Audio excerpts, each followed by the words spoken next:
அனைவருக்கும் அன்பான வணக்கங்கள். நான் உங்கள் பாசத்திற்குரிய பாண்டிய நாட்டு ஸ்ரீநாச்சியார். இது உங்கள் போசஸ்ரீ. மருது பாண்டியர்கள் சுதந்திர போராட்ட வீரர்கள் என்று நம் அனைவருக்கும் தெரியும். ஆனால் அதையும் கடந்து அவர்கள் மக்களின் மனதில் மன்னனாக பலம் வந்தவர்கள். அதற்கு காரணம் மக்களுக்கு அவர்கள் செய்த தொண்டுகள்தான். மருதுபாண்டியர்கள் மத நல்லிணக்கத்தை கடைபிடித்தவர்கள். இஸ்லாமியர்களையும் கிறிஸ்தவர்களையும் ஆதரித்தார்கள். எல்லா ஊர் கோவில்களுக்கும் தேர்களை செய்து கொடுத்தார்கள். குன்றக்குடியில் பூசத்தேர், சிறுவயல் தேர், திருக்கோட்டியூர் தேர், ஸ்ரீவில்லிபுத்தூர் ஆண்டாள் கோவில் தேர், மானூர் தேர், இதை தவிர சருகடி மாதா கோவிலுக்கும் ஒரு தேரை அன்பளிப்பாக கொடுத்திருக்கின்றனர். இதில் நாம் இன்றைக்கு காளையார் கோவில் தேரை பற்றி தான் பார்க்க இருக்கிறோம். இந்த தேரை பற்றிய நாட்டுப்புற பாடல் ஒன்று உள்ளது. மருது வந்தாலும் தேர் ஓடாது, அவர் மைத்துனன் வந்தாலும் ஓடாது, தேருக்குடையவன் குப்பமுத்தாசாரி, தேர்வடம் தொட்டாலே தேர் ஓடும். ஏன் இவ்வாறு பாடல் உள்ளது? மருதுபாண்டியர்கள் வந்தால் தேர் ஓடாது என்று நினைக்கிறீர்கள் அல்லவா? ஆம், அதற்கு காரணம் இருக்கிறது. இன்றளவும் காளையார் கோவிலில் இருக்கும் தேரை தியாகத்தேர் என்றுதான் சொல்கின்றனர். தேர் என்று பெயர் வர என்ன காரணம்? அந்த காலகட்டத்தில் நல்ல மரத்தை தேர்வு செய்து அதில் வாகனம் செய்வதால் அதற்கு தேர் என்று பெயர் வந்ததாக வரலாற்று ஆய்வாளர்கள் கூறுகின்றனர். மருத மரம், இலுப்பை மரம், இதில் ஒன்றில் முழு தேரையும் செய்வார்கள். வாகை மரத்தில் அதன் சக்கரம் செய்யப்படும். காளையார் கோவிலுக்கு தேர் செய்ய வேண்டும் என்று மருதுபாண்டியர்கள் முடிவு செய்தனர். வாழகண்டான் என்ற ஊரைச் சேர்ந்த குப்பமுத்து ஆசாரி என்பவரிடம் தேர் செய்ய சொன்னார்கள் மருதுபாண்டியர்கள். தேர் செய்யும் பொறுப்பு குப்பமுத்து ஆசாரியிடம் ஒப்படைக்கப்பட்டது. குப்பமுத்தாசாரி தேர் செய்யும் முறைப்படி கடவுளை வணங்கி தேர் செய்ய தொடங்குகிறார். முதலில் தேரில் விநாயகரை முதலில் செய்வதுதான் வழக்கம்.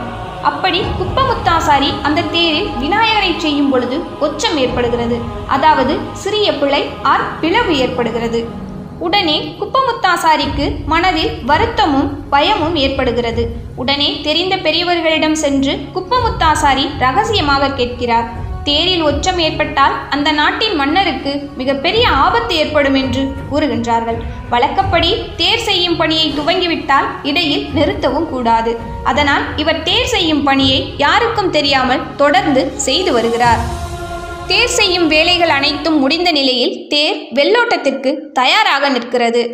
முக்கிய பிரமுகர்கள் வெள்ளை வீசி தேர் வடம் பிடிப்பார்கள். நம் அனைவருக்கும் தெரியும். பெரிய மருதுபாண்டியர் தேர் வடம் பிடிக்க, சின்ன மருதுபாண்டியர் வெள்ளை வீச தேரோட்டம் நடைபெற தயாராக இருக்கின்றது.